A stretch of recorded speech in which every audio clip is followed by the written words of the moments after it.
नमस्कार साथियों, मैं रणवीर सिंह भारत, सतवीर का मामा जी एवं अनिल भारत का पिताजी, बालाजी रिसोर्ट दादिया सीकर से। साथियों, जो जेल के अंदर हैं रणवीर सुभाष, उनकी बातों व कार्यों से लगता है कि इन्होंने अकाउंट होल्डरों जिनके नाम से अलग अलग कंपनी व फर्में बनाई थी, ऑफिस संचालकों, यहाँ तक कि अपने पार्टनर बनवारी महरिया को भी धोखे में रखा है। ये लोग जेल के अंदर बैठकर भी पीड़ितों का हिसाब करने की सोचने के बजाय नई नई चालें चल रहे हैं, शतरंज की तरह। कुछ हद तक सफल भी हो रहे हैं। 8-10 के लगभग अकाउंट होल्डर जिनके नाम अलग अलग कंपनियां बना रखी हैं तथा 30 के लगभग ऑफिस संचालकों को व 46 के लगभग लीडरों को जब कंपनी बंद कर रहे थे, उनके अकाउंटों में व उनकी डाउनलाइन में करोड़ों रुपए डाले थे। इसका रिकॉर्ड पुलिस के पास में है। इन लीडरों को आश्वासन दे रखा है कि हम जल्दी ही जेल से बाहर निकलेंगे, हमारे हिसाब से पीड़ितों का हिसाब करेंगे एवं कुछ पीड़ितों का हिसाब कर भी दिया है। परंतु मैं उनसे कहना चाहता हूं कि आप लोगों को इनसे डरने की ज़रूरत नहीं है। पीड़ितों का साथ दें, इनको ये भी बताएं कि पीड़ितों का हिसाब सही ढंग से करें। पीड़ित आपका साथ देंगे, आप सुरक्षित व शांति से रह पाएंगे, वरना आप पर भी कड़ी कार्रवाई व FIR होगी। आपको भी जेल में जाना पड़ सकता है। ये जितना पैसा बाहर निकलने के लिए खर्च कर रहे हैं, उसकी बजाय उस पैसे से पीड़ितों का हिसाब करें, वह लोगों को गुमराह न करें। भगवान इनको सद्बुद्धि दे। मैं ये आप सभी को बता देना चाहता हूँ कि PSL कंपनी का प्लान भी नेक्सा से मिलता जुलता ही था। PSL कंपनी ने भी पैसे वापस दिए थे। सारा कंपनी के पैसे भी जनता को मिले हैं तथा कुछ को मिलने की प्रक्रिया चल रही है। सारा कंपनी के शादी समारोह में मुख्यमंत्री, केंद्रीय मंत्री, अमिताभ बच्चन, क्रिकेट के खिलाड़ी जैसे VIP लोग आते थे तथा इंडिया क्रिकेट टीम सहारा की टी-शर्ट पहनती थी। उस कंपनी को भी जनता का हिसाब करना पड़ा। सुब्रत रॉय की मृत्यु के बाद भी पैसा मिलने की प्रक्रिया रुकी नहीं है। कई बार चर्चा होती है कि कंपनी बंद होने के बाद में कुछ नहीं मिलता है। ये उन कंपनियों के लिए सत्य है जिनके पास फंड नहीं होता। नेक्सा कंपनी के पास 1300 बीघा के लगभग ज़मीन है। उसकी रेटें भी लगातार बढ़ती जाएंगी व बढ़ती जा रही है। यदि ये सब पीड़ितों का हिसाब करके भी 400-500 बीघा ज़मीन इनके पास बचती है तो भी हमें कोई दिक्कत नहीं है। परंतु ये जनता को गुमराह करके पूरी ज़मीन का ही फ़ायदा उठाना चाहते हैं। ये ज़मीनें पीड़ितों के पैसे से ही ली हुई है। आज इनमें इतना घमंड आ रखा है कि सीधे मुँह बात भी नहीं करना चाहते। ये कह रहे हैं कि मदन गढ़वाल हिसाब करेगा, वह ज़मीन देगा। मदन गढ़वाल को मैंने फ़ोन किया तो सबसे पहले इस तरह घमंड से बोला जैसे कोई कलेक्टर बोल रहा हो कि मेरे नंबर आपको किसने दिए। एक पीड़ित का हिसाब पूछा तो आज तक नहीं बताया। जब ये रणवीर सुभाष अंदर हैं और बाहर वाले ऐसा जवाब दे रहे हैं तो अब हम सब समझ सकते हैं कि ये जेल के बाहर आने के बाद में कैसा बर्ताव करेंगे व कैसा हिसाब करेंगे। 5 रुपए का 1 रुपया देंगे, वो भी एहसान की तरह। ये तो यहाँ तक कह रहे हैं कि ये कंपनी ही हमारी नहीं है। अगर जो फंसने वाले हैं तो जिन कंपनियों के नाम इन्होंने खाते खुला रखे हैं उनसे बात करो।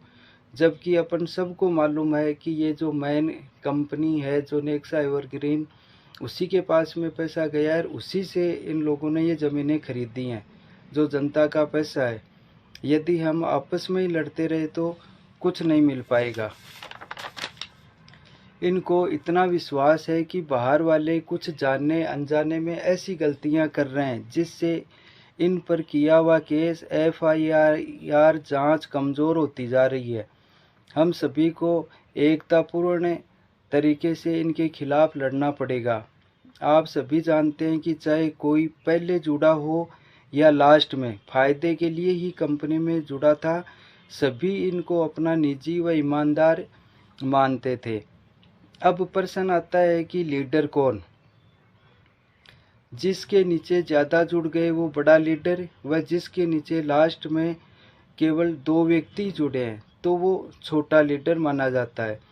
जो लास्ट में जुड़ा और कंपनी में यदि 3 महीने भी और चलती तो उसके नीचे भी आगे से आगे और जुड़ते जाते, ये प्रक्रिया चलती रहती।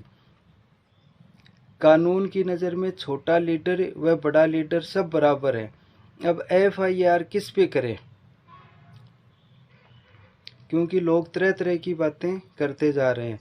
उन पर जो कंपनी के मेन मालिक हैं जिन्होंने धोखा दिया, सबसे पहले उनका नाम आएगा, तथा ऑफिस संचालक व अकाउंट होल्डर जिनकी कंपनियों में पैसे डाले हैं, तथा जिसने आपको मोटिवेट किया।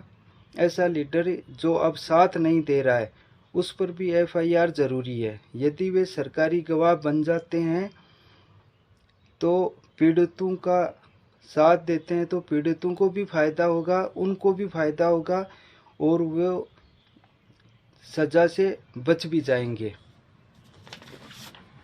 परंतु यदि हमने मनचाहे व अफवाहों में आकर किसी पर भी FIR कर देते हैं और व्हाट्सएप पर तथा सोशल मीडिया पर गलत व झूठी सूचना डालते हैं तो उसके विरुद्ध भी सामने वाला क्रॉस FIR कर सकता है। गलत FIR करने वाले को 2 से 5 वर्ष की सज़ा व मानहानि के केस का सामना करना पड़ेगा। गलत नाम डालने से FIR भी कमज़ोर हो जाएगी। गलत FIR करने वाले के नीचे वाले मेंबर भी उस पर FIR करेंगे और ये प्रक्रिया चलती रहेगी तो सारा सिस्टम ही डिस्टर्ब हो जाएगा। जो पीड़ितों की हक की लड़ाई के लड़ रहे हैं उन पे भी FIR हो जाएगी तो वो भी डिस्टर्ब हो जाएंगे, तो सबकी एनर्जी गलत दिशा में ताकत चली जाएगी।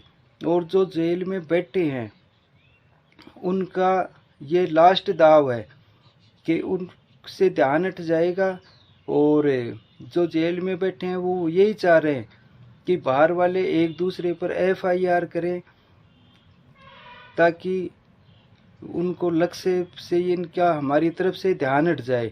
इन्होंने कमेटी का भी गलत इस्तेमाल किया था, अब कुछ ग्रुपों का गलत इस्तेमाल कर रहे हैं। नरेश काजला जैसे समझदार व्यक्ति से भी कुछ गलतियां हुई इन लोगों पर विश्वास करके, लेकिन उन्होंने कुछ सबूत भी जुटाए हैं जिनका अपने को फ़ायदा उठाना चाहिए। यदि हम आपस में ही लड़ते रहे तो ये बाहर निकल जाएंगे। हम सभी लोग व्हाट्सएप व ग्रुप खेल खेलते रह जाएंगे, किसी को पैसा कुछ मिलेगा नहीं और अपना ईगो यहीं रह जाएगा। अतः इन की चालों में न आए। हम में से कुछ व्यक्ति बाहर तो इनकी आलोचना करते रहते हैं तथा अंदर जेल में इनकी सूचनाएं देते रहते हैं, इसलिए ये पहचानना मुश्किल हो रहा है कि कौन पीड़ितों के साथ है और कौन इनके इशारों पे काम कर रहा है। अतः सतर्कता भी बहुत ज़रूरी है। मेरी फैमिली के लगभग 1 करोड़ रुपए माइनस में है। हमारे बैंक के नोटिस आ रहे हैं, बैंक से लोन लेकर व ब्याज पर रुपए लेकर कंपनी में लगाए गए थे। ऐसी स्थिति नेक्सा कंपनी में बहुत से लोगों की है, लेकिन एक उदाहरण के लिए मैं बताना चाहता हूँ कि अब किस्त चुकाना भी भारी पड़ रहा है। अब कुछ लोगों ने सोशल मीडिया पर यह डाला है कि अनिल भारत दुबई में रणवीर व सुभाष का काम संभाल रहा है, तथा जब कंपनी बंद हुई तो रणवीर व सुभाष ने अनिल भारत को भी अन्य लीडरों के साथ रुपए दिए, परंतु ये बात सरासर गलत है। जब कंपनी बंद हुई थी जिन लीडरों को पैसे दिए गए उनमें अनिल भारत का नाम नहीं है, ये पुलिस रिकॉर्ड में भी है।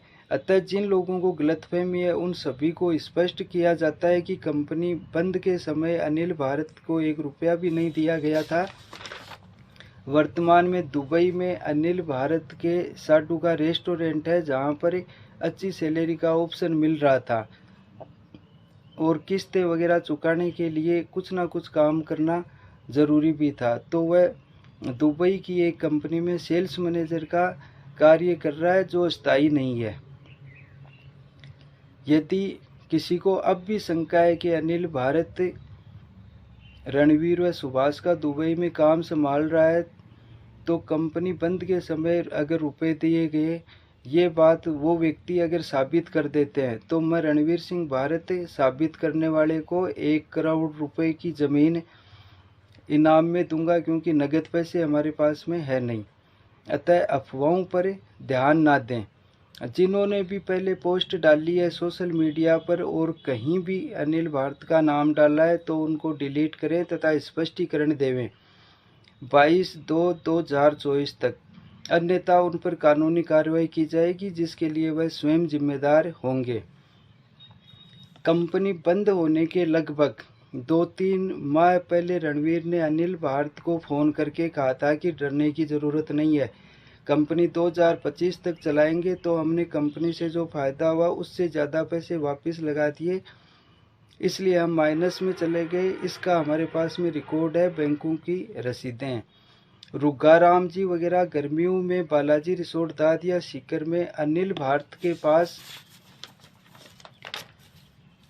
आए थे, दबाव प्रेशर बनाने के लिए कि सतवीर से FIR उठवाओ।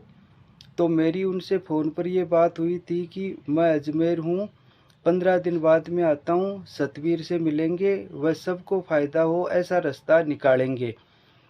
परंतु जो जेल में CMD रणवीर है, उनसे सलाह लेके ये कमेटी वाले लोग 5-7 दिन में ही मेरे को बिना बताए, मेरे को दरकिनार करते हुए सतवीर के पास में पहुंच गए और उसको कुछ रुपए दे दिए। अब मैं रुगाराम जी को फ़ोन करता हूं, तो वो कभी तो कहते हैं कि बिजी हूं, कभी कहते हैं बूढ़ा हो गया हूं। तो फिर वो कमेटी के अध्यक्ष क्यों बने हुए हैं? अब बात आती है हिसाब लेने की। तो जो सक्षम है, जिनको प्लाट चाहिए वो प्लाट लें, जो मूल रकम से भी कम में संतुष्ट हैं वो वैसा करें। परंतु हमारा प्रयास ये रहेगा कि हमें मूल रकम ब्याज सहित लेंगे एवं कार्यवाही पर जो खर्चा हो रहा है वो भी लेंगे। इसके लिए चाहे हमें कितने ही वकील करने पड़े, मुख्यमंत्री, गृह मंत्री, दिल्ली के चक्कर लगाने पड़े, हम अपना हक लेकर रहेंगे। जब सहारा जैसी कंपनी पैसे दे रही है, तो ये चाहे कितने ही चाल खेल लें, ये अपनी चालों में सफल नहीं होंगे। तथा दूसरों को भी अपने कोशिश करेंगे कि खुद का पैसा भी मिले और दूसरों को भी दिलवाएं। हमें कुछ सबूत भी मिले हैं जिनका खुलासा यहाँ नहीं किया जा सकता, क्योंकि इनको खबर मिलते ही या तो ये उसका तोड़ ढूंढ लेते हैं। इनके पास में 36 वकील कर रखे हैं, तो केवल कुछ FIR ऊपर ही ये कार्रवाई होने दे रहे हैं, बाकी की FIR का कोई मतलब नहीं निकल रहा है। तो इस मामले में भी सतर्क रहे कि FIR बहुत सोच समझ के और सही करवाएं। अतः हम सबको जोश व होश के साथ संगठित होकर काम करना है। हम इनको पीड़ितों का हिसाब करने के लिए मजबूर कर देंगे।